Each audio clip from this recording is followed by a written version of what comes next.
Educational में, और इस वीडियो में मैं आपको बताने वाला हूँ एपीआई क्या होती है और एपीआई किस तरीके से वर्क करती है। तो अगर आप आईटी इंडस्ट्री में हो तो आपने एपीआई का नाम तो कभी ना कभी सुना होगा, उसको यूज़ किया होगा।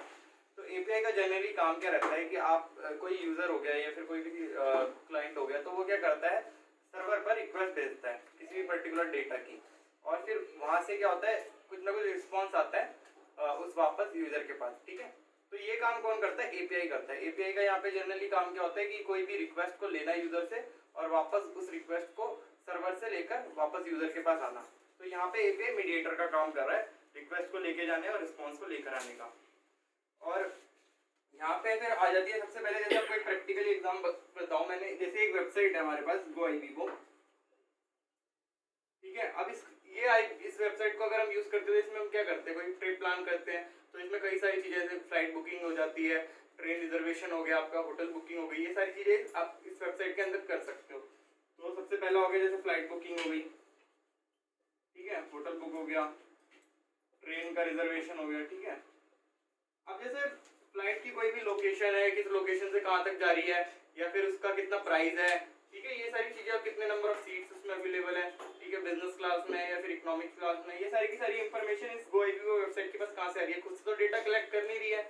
ठीक है, एक एक फ्लाइट का, तो ये क्या कर रही है, जैसे अब इसमें एक वेबसाइट फ्लाइट की डिटेल आ रही है, वो एयर इंडिया की किसी पर्टिकुलर फ्लाइट की इसके पास इंफॉर्मेशन है, जैसे कि इसकी ये इस टाइम पे निकलेगी, ठीक है, नंबर ऑफ सीट कितनी है इस पे, ठीक है, और लोकेशन क्या है, ये सारी इंफॉर्मेशन GoIbibo अपनी वेबसाइट पे दिखा रही है एयर इंडिया की किसी पर्टिकुलर फ्लाइट की। ठीक है, तो GoIbibo ने क्या कहा कि एयर इंडिया को बोला कि भाई मेरे को ये वाली सारी इंफॉर्मेशन, अपनी एयर इंडिया की फ्लाइट की सारी इंफॉर्मेशन आप दे दो। तो ये काम क्या करता है, ये एपीआई के थ्रू करते हैं।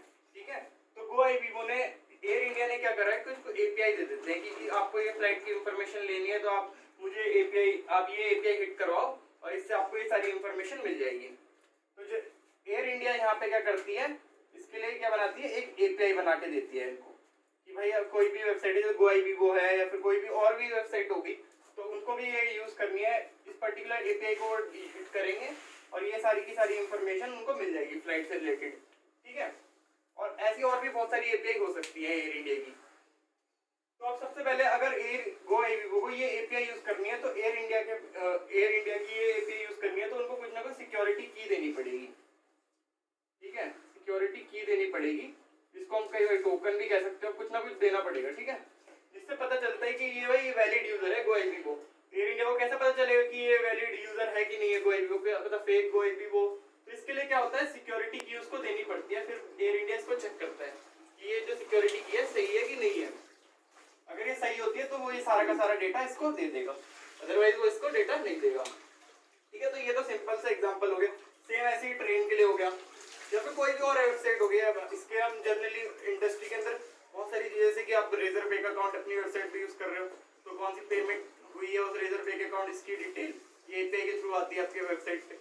ऐसे बहुत से एग्जांपल्स हैं। ठीक है, तो ये तो हो गया सिंपल से GoIbibo और एयर इंडिया का एग्जांपल।